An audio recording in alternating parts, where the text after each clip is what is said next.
Spider-Man handheld games tend to be a bit of a mixed bag. There are some really good hidden gems like Ultimate Spider-Man for the DS or Spider-Man Edge of Time on the 3DS, but then there are also countless other terrible games. Today we are having a look at the 6 releases for the Game Boy Advance in the Spider-Man series. These released between 2001 and 2007, so quite a big period of time.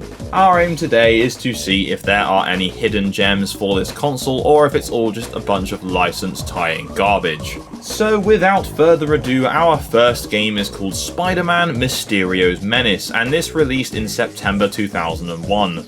This game released exclusively for the Game Boy Advance and was actually a sequel to Spider-Man and its sequel Spider-Man 2 Enter Electro, which was an exclusive to the original PlayStation. So honestly, I'm not sure why they made a sequel exclusive to the Game Boy Advance. Very weird progression. Anyway, this game begins with Mary Jane reminding Peter to buy a new fish bowl for their fish. However, multiple things start to happen in the city across the night and Spider-Man has to go and investigate these criminal activities. There are 7 stages in this game and each one has a boss at the end, including Rhino, Hammerhead, Electro and Scorpion, and eventually the game's titular antagonist, Mysterio.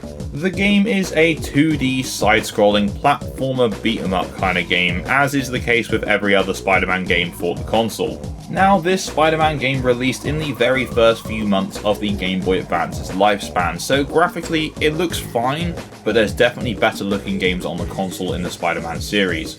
In terms of controls, Spider-Man himself controls alright, attacks are pretty button mashy because there's not exactly many buttons to select from on the console, and the only thing that really winds me up is there's a bit of awkwardness when trying to handle wall crawling. Getting on and off of this can be really difficult.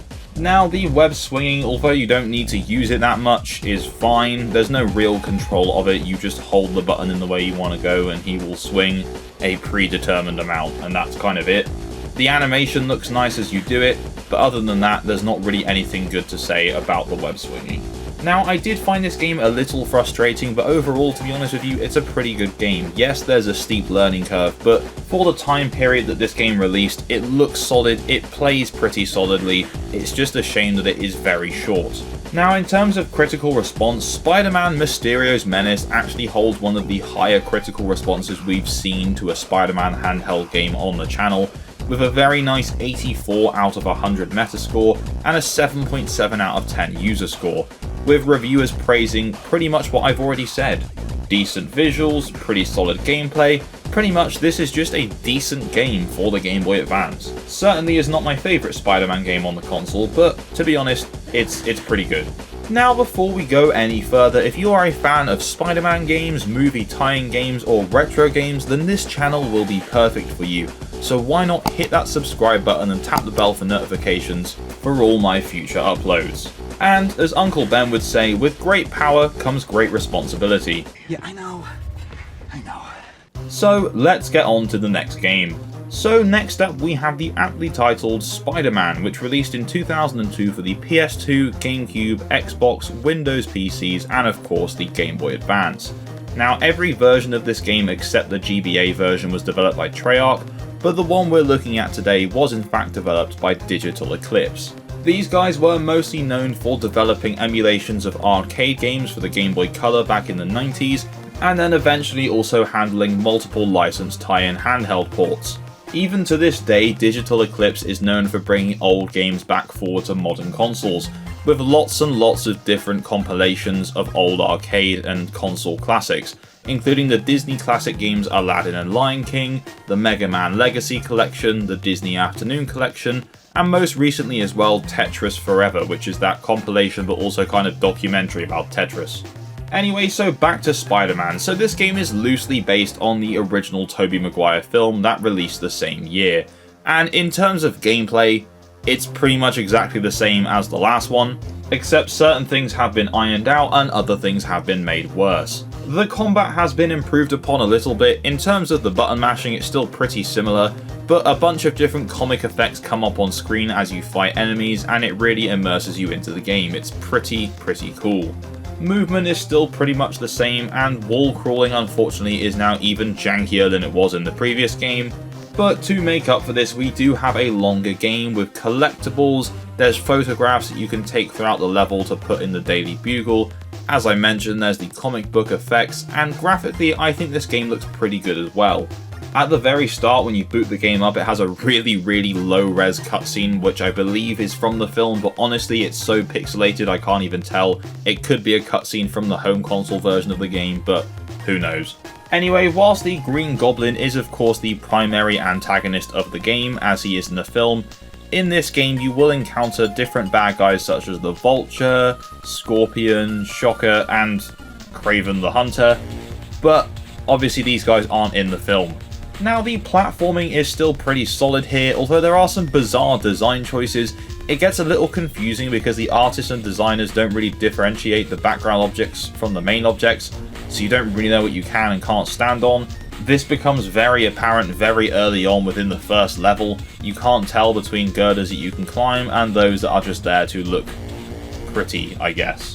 Now, the previous Spider-Man entry on the Game Boy Advance didn't even have saving yet, it only featured the password system because obviously this was very early on in the Game Boy's lifespan. However, thankfully this game does feature actual saving, so you can just save and pick up from when you next play. Which I know in this day and age sounds ridiculous and like a obvious thing, but this was a luxury back then. Now, this game does not actually have a single Metacritic review or meta user score, so I've based it off here of a couple of different reviews that I've pulled up.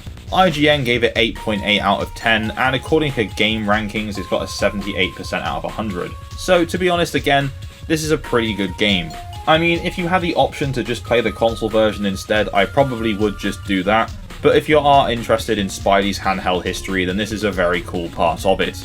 Now, in honour of our next game, if you've made it this far in the video, please comment "It's pizza time" down below. Pizza time. Yes, that's right, next up we have Spider-Man 2, released in 2004 and based on the film of the same name. This game was released on the PS2, GameCube, Xbox, Windows, as well as the N-Gage, the Game Boy Advance, the Nintendo DS, and the PSP. Whilst Treyarch handled the main console versions of the game, this game also had several other developers. Vicarious Visions handled the DS and PSP port, the Fizz Factor handled the Windows port, and then of course Digital Eclipse handled the Game Boy Advance and the N-Gage ports. Now, much like the previous game based on the Spider-Man film, Spider-Man 2 is loosely based on the film. The developers actually received a copy of the script that was being used to create the film and decided that it would not be good enough to hold up in a video game, because obviously not all the film is just non-stop action. This means the developers have added in other Spider-Man characters who did not appear in the film, including Black Cat, Rhino, Mysterio, and Shocker. Now, Digital Eclipse added something to their two Spider-Man games that are not really present in any of the other games on the Game Boy Advance, and that is time limits on levels. These don't really add anything to the game. They can make situations a bit more stressful when they really don't need to, but to be honest with you, 90% of the time you'll breeze through the level within the time limit anyway, which begs the question, why put it in to begin with? There's some aspects that make sense, like if there's a bomb going off or something, it's on a time limit, but there's no reason to have a time limit on absolutely everything. Now, whilst this was just irritating in the first Spider-Man game developed by these guys, it's a lot more apparent in the Spider-Man 2 game. You literally open up the game and get thrown into delivering pizzas, and you have quite a harsh time limit, and also it's quite a big open area to explore, and this open area really does bring about some of the issues with this game's mechanics. Swinging is very one note, there's nothing to it. It's the exact same animation every time, and you travel the exact same amount of distance every time. And something that has been an issue in the previous two games, which is the wall crawling, is even more irritating here. There are moments where you crawl through small vents, and if you get 1 pixel too close to the edge of the vent that you need to punch open, he just turns around, and this just gets stuck in a loop sometimes, and it is incredibly frustrating. Another bizarre design choice is the sound that Spider-Man makes every single time he jumps or drops from somewhere. It's this audible gasp, which I guess makes sense, but it's the exact same sound clip every time, and you're going to be doing a lot of jumping and falling and swinging, and it's very frustrating.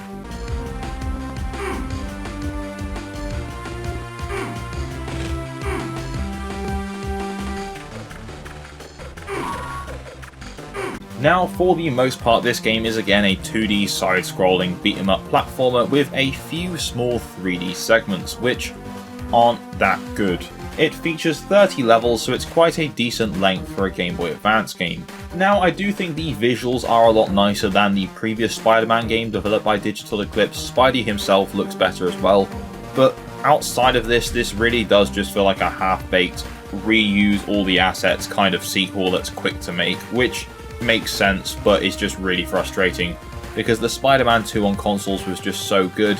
This just flails in comparison. In terms of critical response, Spider-Man 2 for the Game Boy Advance holds a 65 out of 100 score, which still isn't terrible, but is significantly lower than its predecessors, which I think pretty much tells you all that you need to know. So next up we have Ultimate Spider-Man, which released in 2005. Now, the home console versions were developed by Treyarch once again, but the handheld versions this time around were handled by Vicarious Visions. They developed both the Game Boy Advance port and the DS port. Now, to be honest, the biggest changes from the previous Spider-Man games for this are the graphical style and the way Spider-Man moves. As you can see, this game maintains its home console and DS counterparts' cartoony comic book cel-shaded style, and it actually looks pretty good considering it's a Game Boy release. So the story is pretty much exactly the same as its comic book counterpart, allowing you both to play as Spider-Man and Venom. However, the Game Boy Advance version only features 3 different villains, and one of those you can't even fight because they get defeated beforehand. So you can fight Silver Sable and Carnage, and Shocker is in the game, but he is defeated by Silver Sable before Spider-Man gets to him. Whilst the console, PC and Nintendo DS version of this game allows unlimited web usage, this version features a limited supply of the web fluid, which means you have to pick up webs which are typically dropped by enemies after you defeat them. This game is a lot more linear than the previous 2 Spider-Man releases on the console, with a compass or arrow guiding you around the map to show you where you need to go next, which I think is a lot better than just hopelessly looking around trying to find the next objective. This game does once again feature a countdown time limit kind of thing, but in a much lesser capacity. So if your next objective is to disable the bomb, the compass in the top middle of your screen will have a little countdown around it to show how long you have left before the bomb explodes, which makes a lot more sense than just time limiting the entire level. The Game Boy Advance version is split up between 7 issues, which each have 3 levels in. So it's not a particularly long game and there isn't much replay value, but what is here is pretty damn good. I was a huge fan of Ultimate Spider-Man for the DS, and I'm planning on playing the Ultimate Spider-Man console version as well for its 20th anniversary this year, so look out for a video on that coming soon. So perhaps due to my love of this game already, I might be a little bit biased, but this is one of my favourite Spider-Man games for the Game Boy Advance. It's not perfect, but Spider-Man plays a lot quicker, he moves faster, the graphics are nicer. I just think this game is better overall. In terms of critical response, this actually has the lowest review score out of the Spider-Man Game Boy Advance games so far, with a 62 out of 100, which still isn't terrible, but isn't that great either. The few reviews that I have read on this game pretty much say it's exactly the same as the previous ones, but does have some frustrating combat. Which I can confirm, there are some frustratingly broken AI in this game that just do not relent in terms of their attacks. But if you can look past that, this is a pretty good experience. Okay, so next up we have Spider-Man Battle for New York, which is a direct prequel to the Ultimate Spider-Man game. Whilst Ultimate Spider-Man was pretty much available on every platform at the time, Battle for New York was exclusive to the Game Boy Advance and the Nintendo DS. Obviously at this point we were still in the weird transition period between the Game Boy Advance and the Nintendo DS, because up until a certain point, Nintendo had stated the DS was not meant to replace the Game Boy Advance, but rather expand on it, which we all know what actually happened. Anyway, there isn't much notable to say about this game. It looks pretty much exactly the same as its predecessor. Spider-Man plays almost exactly the same as he does in the previous one, and this time instead of getting to play as Venom, you get to play as the ultimate version of the Green Goblin, which is essentially a giant green goblin-esque Hulk. The design for the ultimate version of Green Goblin has grown on me over the years because I really didn't like it when I first saw it, but to be honest, it's actually alright. The story pretty much goes as Norman Osborn finding out Spidey's identity, he tries to recreate the process on himself, and then just turns himself into this horrendous goblin creature. and then he wants to create a goblin army, and Spidey has to stop him. It's pretty much exactly the same plot as the Amazing Spider-Man with the lizard creating lizard people, except with goblins. This version is basically just a dumbed down version of the Nintendo DS game, where they've had to subtract obviously the touchscreen minigames and of course features that were exclusive to the DS's second screen. So on the DS port, there are 4 special moves which are controlled via the touchscreen, which are just completely absent from this game, because I guess there would be no way to incorporate that into a single screen Game Boy Advance. Now, personally I had no problem with this game, but in terms of critical response, this is by far the lowest we've seen yet. Whilst it doesn't have enough critical reviews on Metacritic to get a proper score, the 3 reviews that it does have are not very good at all, the highest score being 45 out of 100, with the lowest being 37. All of these just saying that it's bland, difficult, short levels, and just really bad hit detection. I personally didn't find the hit detection that bad, but I do understand that this is essentially just a carbon copy of the Ultimate Spider-Man game, but worse. If you have to play a version of this game, play the DS version, because it's much, much better. Okay, so for our final Spider-Man game for the Game Boy Advance, we have Spider-Man 3, which is based off of the film of the same name. Now, I had the home console version of this, the 360 one to be precise, and it wasn't fantastic, I'm not gonna lie. It was okay, and when I played the DS version, I didn't really like it very much. So basically what I'm saying is I didn't have particularly high hopes going into this. Anyway, Spider-Man 3 released in 2007 for the PS2, PS3, the Xbox 360, Windows, the Nintendo Wii, Game Boy Advance, the DS, and the PSP. Whilst Treyarch handled the current gen main console versions, so the PS3 and 360, Vicarious Visions handled all the others except the Windows port. Because at this point Vicarious Visions had done a lot of work with the Spider-Man IP, so they knew what they were doing. Now, coming off the back of playing Ultimate Spider-Man and Battle for New York back to back, the graphical style in this game is obviously not quite as colourful, which I wasn't quite as keen on. In fact, the Spidey model in this game isn't very good, to be honest. However, don't let the slightly jarring graphical style of this game put you off, because to be honest with you, it's actually pretty fun. In fact, this is the Spider-Man game on the Game Boy Advance that I actually ended up playing the most of. It wasn't intentional, but I just sat there enjoying it and zoned out and realised I've been playing this a fair bit longer than all the other games in this video, so perhaps I'm being a little biased. So yes, Spider-Man 3 is just more of the same, except I would argue a lot more ironed out, because by this point Vicarious Visions have been making Spider-Man games for like nearly a decade, so they really did know what they were doing. It's essentially a nice mix of what we've all learnt from playing the Spider-Man movie tie-in games previously on this console, as well as a mix of the Ultimate Spider-Man game as well. Don't get me wrong, this game is not without frustration. There is still some awkwardness within the wall crawling in this game, and I think that's just a general problem with the Game Boy Advance's lack of an analog stick and just use of D-pad. So I can't really fault the game that much for that, because I've allowed all the other games to let it slide as well. Now, the story here is loosely based off of the film, of course, but it actually does pretty much follow most of the film. You have the new Goblin here, you have Sandman here, and you have Venom as well. But you also do have Electro in this game, so there is more going on here than just the film. But I'd say this one is the closest resembling to the film plot out of the 3 Tobey Maguire Spider-Man tie-in games. Anyway, in terms of critical response, this game holds a 68 out of 100 on Metacritic, which is a bit higher than the previous 2 titles, and I have to say is well deserved. And if anything, could actually be a little bit higher, because there are reviews for this game on the Game Boy Advance that go as high as an 80 out of 100, which I personally think would be closer to what it should deserve. Anyway, that takes us to the end of our look at Spider-Man games for the Game Boy Advance.